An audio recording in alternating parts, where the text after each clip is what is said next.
আচ্ছা আপনি বুঝান তো ভাই, আমার বুঝান। বিএনপি লোকটি আছে, বিএনপির হাইকমান্ডকে আমি প্রশ্ন করি, আপনি আমাকে বুঝান কোন ইকুয়েশনে ডক্টর খলিল পররাষ্ট্রমন্ত্রী, বুঝান আমারে। আচ্ছা, যদি নির্বাচন অন্তর্বর্তী সরকার না দিত, জনগণ কি স্বাভাবিকভাবে মেনে নিত? বা বিএনপির কেন এইটা ওইটা করে নির্বাচন আদায় করতে হতো? জনগণের প্রতি বিএনপির আস্থা কি এতই কম?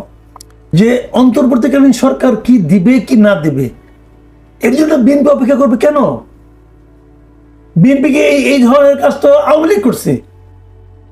আওয়ামী লীগ তো অনেক কথা বলছে, আসেন ইলেকশন করেন, আপনাদেরকে এতটা আসন দেবে, অতটা করবো, বলছে না? বিএনপি গেছে না, জানে তো।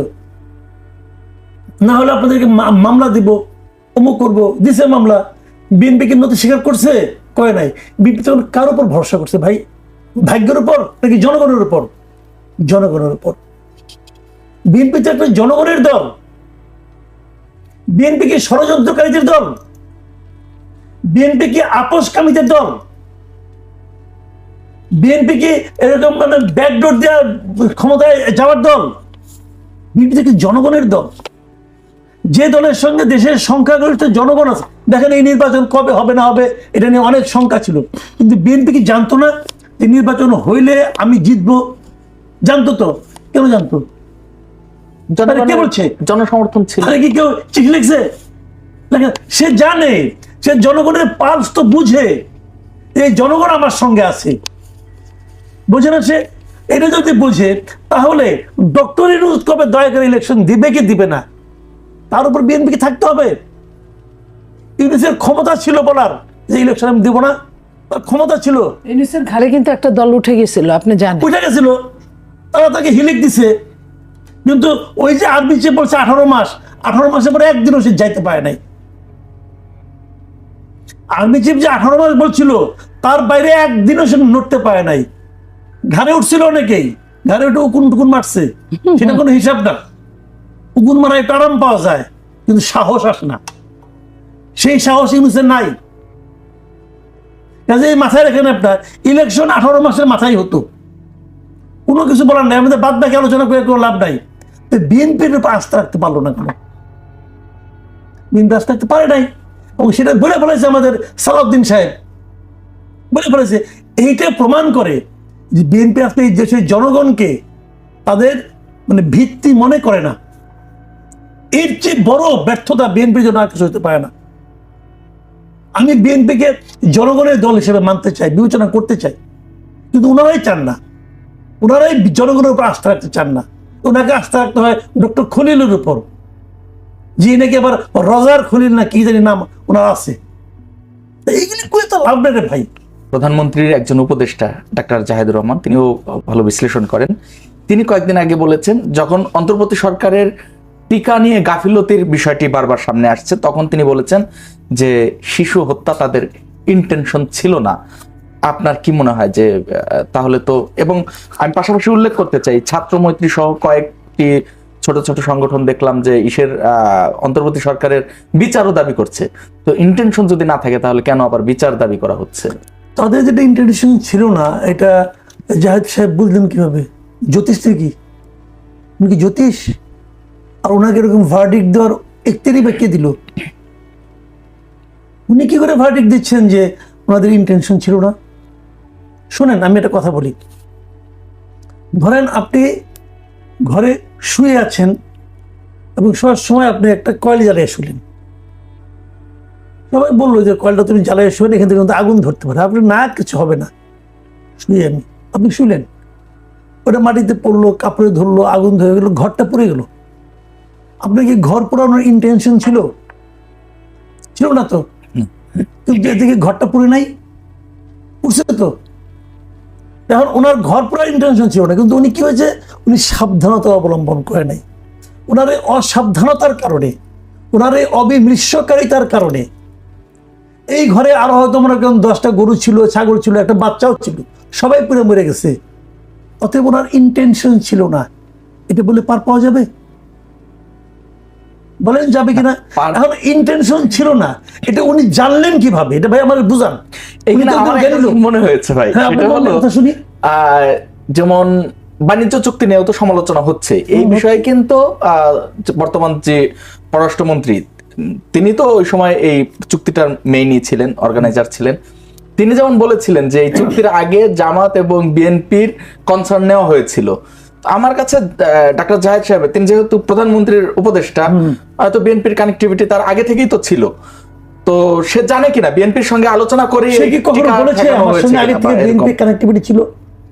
না, আমরা ধারণা করতে পারি কিনা, যেহেতু আপনি ধারণা কেন করবেন? প্রধানমন্ত্রীর ফাহমিদা বিএনপির আগে সে ছিল, কানেক্টিভিটি ছিল। আচ্ছা, আপনি কেন ধারণা করবেন? প্রধানমন্ত্রীর একটা ট্যাকটিক আছে, উনি অনেককে, যারা ওনার রাজনীতি করেন নাই এমন অনেক লোককে উনি ওনার কাছে নিয়েছেন। গুড টেকনিক, আমি এই টেকনিক কিন্তু সমালোচনা করছি না, কিন্তু তার মানে এই নয়, উনি তো মানুষ, তা ফেরেশতা না তো। আচ্ছা, তার মানে এই নয় যে উনি সবগুলি কাছে নিয়ে খুব ভালো কাজ করছেন। আমি ওনাকে এই এরকম মনে করি না। ভুল হতে পারে, মানুষ মাত্র ভুল হতে পারে। কাজে ওনার কানেক্টিভিটি ছিল, এটা উনি কোনোদিন বলেছেন এর আগে যে আমার সঙ্গে বিএনপির একটা সম্পর্ক আছে। বরঞ্চ অন্তর্বর্তীকালীন সরকারের সময় ওনাকে আমি আমার সামনে ব্যক্তিগত আলাপচারিতায় অথবা টকশোতে ওনাকে আমি বলতে শুনেছি, উনি অন্তর্বর্তীকালীন সরকারের সাইড নিয়েছেন, পক্ষ নিয়েছেন। উনি প্রকাশ্যে বলতেন এটা, আমি তো একটা পক্ষ নিয়ে নিছি। তো ওই যে পক্ষ নিয়েছেন আগেই শুরুতে, একদম শুরুতে পক্ষ কেন নিয়েছিলেন? এই কথাটা বলার জন্য যে ইন্টেনশন খারাপ ছিল না। ভাই, ইন্টেনশন খারাপ ছিল কি ছিল না এটা বিচারক দেখবেন। উনি বিচারক, উনি প্রতিমন্ত্রী হয়েছেন, উপদেষ্টা প্রতিমন্ত্রীর মর্যাদা। ওনাকে জানতে হবে ওনাকে কোথায় থামতে হবে, এটা ওনাকে জানতে হবে। ওই যে একা একা টকশো করেন, তখন এসে বসুক না একদিন আমার সঙ্গে, ইন্টেনশনটা আমি দেখি। আচ্ছা, এত সহজ না দুনিয়াটা, ইন্টেনশন থাকাটা ইম্পর্টেন্ট না। যদি শেখ হাসিনা বলে এই বাচ্চাদেরকে মারা আমার ইন্টেনশন ছিল না, আপনাকে তো প্রমাণ করতে হবে ছিল কি ছিল না। তো এখানে কেউ কি বলছে, নুরজান বলছে বলুন তো আমার ইন্টেনশন ছিল না, বলছে? তো উনি একবারে একটি করে বলেন, কারণ উনি ওই যে বলছিলেন আমি একটা পক্ষ নিয়ে নিছি, ওই পক্ষ নেওয়ার কারণে এখনো পক্ষ নিচ্ছেন। এই কারণে যদি শেখ হাসিনা কয়জন শিশুকে মারছে বলেন আপনি আমাকে? যদি 10 জন শিশুকে মারে, মহা অন্যায় করছে। একজনকে মারে, মহা অন্যায় করছে। আর এখানে অলরেডি 315 জন হিসাবে আমরা পাইছি, এটা অন্যায় না? এই 300 শিশুর মূল্য জীবনে কোনো মূল্য নাই। শুনেন, আমার জীবনের মূল্য কি আমি জানি, কারণ আমি জীবনের শেষ প্রান্তে চলে আসছি। আমার যা দেওয়ার আমি দেশকে দিয়ে দিছি, আমি এটুকুই পারি, এটুকু আমার ক্ষমতা। একটা শিশু, সে ভোলার হোক আর ভুরুঙ্গাবাড়ির হোক, সে কোথায় যেত আপনি জানেন না। হয়তো ওইরকম একটা শিশু এই দেশটাকে পাল্টে দিত, কে জানে? এরকম একটা সম্ভাবনা জীবনে একটা না, 315টা সম্ভাবনা জীবন নষ্ট করে দিচ্ছে। এবং প্রধানমন্ত্রী বলেছেন এই কাজ যাদের কারণে হয়েছে তারা ক্ষমার অযোগ্য অপরাধ করেছে। আর ওনার এই আধা উপদেশটা বলে ওদের ইন্টেনশন ছিল না। ফাজলামি করে, সে ফাজলামি করে।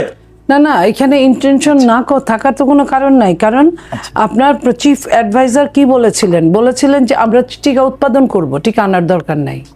আর এমন একজন স্বাস্থ্য উপদেষ্টা দিয়েছেন, নিজের জন্যই একটা মন্ত্রণালয় দরকার পড়ে, কারণ এত অসুস্থ থাকেন। উনি কয়দিন অফিসে গেছেন, তো তারা যে বলছে তারা উৎপাদন করবে, কোথায় উৎপাদন করেছে? এবং এর আগে শেখ হাসিনার সময় থেকে 21 থেকে কোনো টিকা আসে নাই, করোনা এইসবের কারণের জন্য। তো 21 থেকে আসে নাই, ওনাদেরকে বলা হয়েছে আমলারা যে টিকা নাই পর্যাপ্ত, সে এটাতে গা তুলে নেয়। অথচ যেসব কিছু করার দরকার না ওগুলো ঠিকই করেছে, যেগুলো তার ঋণ মওকুফ করানো, তার ট্যাক্স মওকুফ করানো, তার বিভিন্ন কোম্পানি বানিয়ে তার বিদেশদের কাছ থেকে নেওয়া, ইউনিভার্সিটি বানানো, এগুলো কিন্তু সে আকাম সবই করেছে। তাহলে এত বড় সর্বনাশটা যে করলো, এতগুলো সন্তান চলে গেল, তারাই না বলে শেখ হাসিনা এতগুলো লোক মেরেছে। শেখ হাসিনা ফাঁসির বিকল্প হতে পারে না, শেখ হাসিনার শরীর রক্তে রঞ্জিত, সারা হাতে রক্ত লাগা।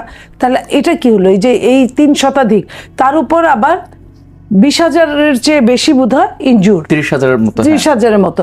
তাহলে এই যে এই এতগুলো মানুষ, এর মধ্যে কয়জন মারা যাবে আমরা জানি না কেউ, এবং বিকলাঙ্গ হয়ে যাবে অধিকাংশ। তাহলে আপনার কি মনে করেন, একজন বাস চালক যদি অ্যাক্সিডেন্ট করে তাহলে 30 জন মারা যায়, ধরেন সর্বোচ্চ 50 জন মারা যায়। আর একটা জাতির কেউ যদি এই টাইপের একটা জেনে শুনে এত বড় ভুল করে, এত বড় একটা খারাপ কাজ করে, এতগুলো সন্তান মারা গেল, তার কি হওয়া উচিত? আপা বিএনপি সরকার একটা কি লোক ধরনের- একটা একজন কথা মানুষ বলি। মারলে 302 ধারা এই যে আপনার কথাটা বললো, বাচ্চা লোক যে যদি মানুষ মারে, ধরেন আপনার 2 জন লোক মারা গেল, বাচ্চা লোক কি মারার ইন্টেনশন থাকে? আপনি একটা চালক দেখাতে পারবেন যার মারার ইন্টেনশন ছিল? অনেক সময় কি হয়, হয়তো সে মদ্যপ থাকে, অথবা অনেক সময় সে টায়ার্ড থাকে, ঘুম ঘুম চোখ দিয়ে চালায়, এই জন্য অ্যাক্সিডেন্টটা হয়।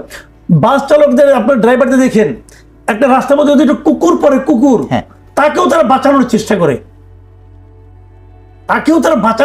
করে, তো তার কি ইন্টেনশন থাকে? তার শাস্তি হয় না? আর উনি সার্টিফিকেট দিচ্ছেন ইন্টেনশন নাই। শুনেন, এইগুলি মানুষ না, আমি বলি কোনগুলি মানুষ না। এই যে ডক্টর ইউনুস গং, টেড টার্নার মারা গেছে কালকে। টেড টার্নারকে সিএনএন এর মালিক ছিল, সে মারা গেছে। তার মৃত্যু উপলক্ষে ডক্টর ইউনুস তার নিজের ফেসবুক পেজে প্রায় 350 ওয়ার্ডের একটা অবিচয়ের মতো দিছে। সে কত ভালো ছিল, কি ভূমিকা ছিল এই পৃথিবীর জন্য, সাংবাদিকতার জন্য। টেড টার্নার কি কি করছে না করছে, এটা ওনার ফ্রেন্ড, মাই ফ্রেন্ড, ওনার ফ্রেন্ড এগুলো করছে। উনি তো বিশ্ব নাগরিক না? তো বিশ্বের মধ্যে এই দেশটা পড়ে না? 350 বাচ্চা মারা গেল, শিশু মারা গেল, ওই লোকটা 15 বয়সে মারা গেছে। উনি একটা শব্দ উচ্চারণ করছে, একটা শোক প্রকাশ করছে সে আরো বড় আলাপ করে। আর তার যারা পক্ষ নিয়েছে, সেই পক্ষপাত দুষ্ট উপদেষ্টা বলে যে এটা ইন্টেনশন ছিল না। আচ্ছা, এই বিষয়ে বিএনপি সরকার কি উদ্যোগ নিতে পারে, মানে আপা যদি একটু শুনি। যেহেতু দেখেন, বিএনপি স্পষ্ট সরকার বলছেন যদি উদ্যোগ অপরাধ- না নিত তাড়াতাড়ি, তাহলে আরো অনেক না, এই বেশি ডিজাস্টার অপরাধের ব্যাপারটা কিভাবে দেখবে? অপরাধের ব্যাপার যেটা মাসুদ ভাই বললেন যে মাননীয় প্রধানমন্ত্রী কি বলছে, ক্ষমার অযোগ্য অপরাধ করেছে। তো যখন একজন প্রধানমন্ত্রী এই কথাটা বলে, তখন তার তো জেনে বুঝেই বলে যে ইন্টারিম সরকারকে কতটা ছাড় দিতে হবে বা হবে না। এখন আপনারা মনে করেন বিএনপি সরকার কি করে নাই? বিএনপি সরকার আসার 1 মাসের মধ্যে এটা জানতে পারছে। সাথে সাথে আপনি জানেন যে সরকারি টাকা পয়সা নিতে গেলে একটা সিস্টেমের মধ্যে দিয়ে যেতে হয়।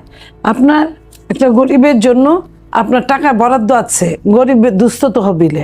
আমি একজন এমপি হিসেবে বলছি, এর আগেও ছিলাম।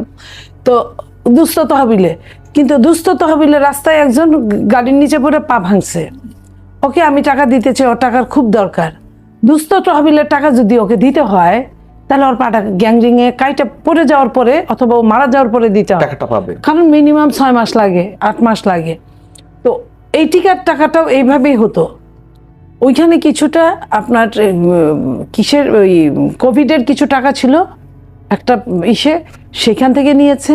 আমার সাথে ডিজির কথা হয়েছিল, ডিজি মহোদয় বললেন কোভিডের কিছু টাকা নিয়েছি আপা, আর কিছু বাকি টাকি দিয়ে, যেহেতু এইটা যাদের কাছ থেকে টিকা পর্যাপ্ত পরিমাণে টিকা আছে এবং তারা জানে এরকম ঘটনা ঘটবে, কারণ তাদের ব্যবসাটাই এটা ইউনিসেফের। তারা যখন আপনাকে 20 বছর টিকা দিচ্ছে, আপনি 4 বছর নিচ্ছেন না, তারা এই দিনটার জন্য প্রতীক্ষা করে আছে, নাকি মাসুদ ভাই? যে এই ঘটনাটা এরকম ঘটবে, সময় তারা সচেতন করেছিলেন যে এটা করেন না। তো তাদের কাছে ছিল এই টিকা এনে সাথে সাথে প্রথম ডোজ দেওয়া হয়েছে অন্য বাচ্চাদেরকে যেভাবে হোক। এবং আপনি জানেন যে এই টিকা মানে স্বাস্থ্যের ডিজি যে কথাটা বলছেন, এটা কত দুঃখজনক যে এটা কিন্তু প্রজেক্টের মাধ্যমে দেওয়া হয়, বিভিন্ন প্রজেক্টের মাধ্যমে। প্রজেক্টরা কি করে বেতন পায়?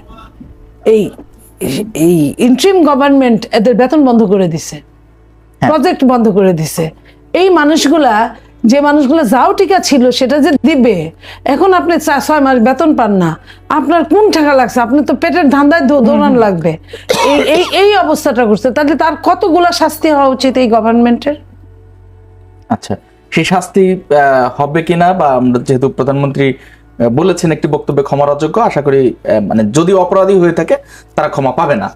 অবশ্যই জি। অপরাধী হয়ে থাকে না, যদি আপনি যদি বলার কোনো কিচ্ছু নাই। আচ্ছা, এইখানে এটাই সত্য যে তারা ইচ্ছা করে এই কাজটা করেছে, তাদের সচেতন করা হয়েছে, জানানো হয়েছে, ইউনিসেফ থেকে জানানো হয়েছে, তাদেরকে সরকারের পক্ষ থেকে জানানো হয়েছে, প্রজেক্টের যারা বেতন পায় তাদের পক্ষ থেকে জানানো হয়েছে। প্রজেক্ট বন্ধ হয়ে গেছে, মুখ থুবড়ে পড়ছে, প্রজেক্টের সময় আছে তারপরে মুখ থুবড়ে পড়ছে, আপনার টাকা নাই, পয়সা নাই, কিচ্ছু দেয় না, তো কি করবে? না আমি মানে যদি শব্দ ব্যবহারে আপনার প্রতিক্রিয়াটা ভালোই লাগলো, নিশ্চিত যদি অপরাধ মানে কি বাচ্চাগুলি মারা জানে। হ্যাঁ, তো যদির কথা নদীতে রাখেন, নদীতে যদি রাখি তাহলে বিএনপি সরকার এখনো কেন বসে আছে? এখনো কোনো দৃশ্য তো- এখন এটা তো আমার প্রশ্ন, হ্যাঁ। ওনাকে জিজ্ঞেস করে লাভ কি? হ্যাঁ। এটা আপনারা বলবেন। ডিসিশন মেকার নাকি রে ভাই? আচ্ছা। এটা আমারে কোন, আমি জবাব দিই আপনাকে। আচ্ছা বলেন, আপনার জবাব শুনি। যা বলে যে ওখানে আছে একজন বসে আছে, একজন দেখা যাচ্ছে, বলছি ইন্টেনশন ছিল না। আরো এরকম ইন্টেনশন না থাকার মতবাদ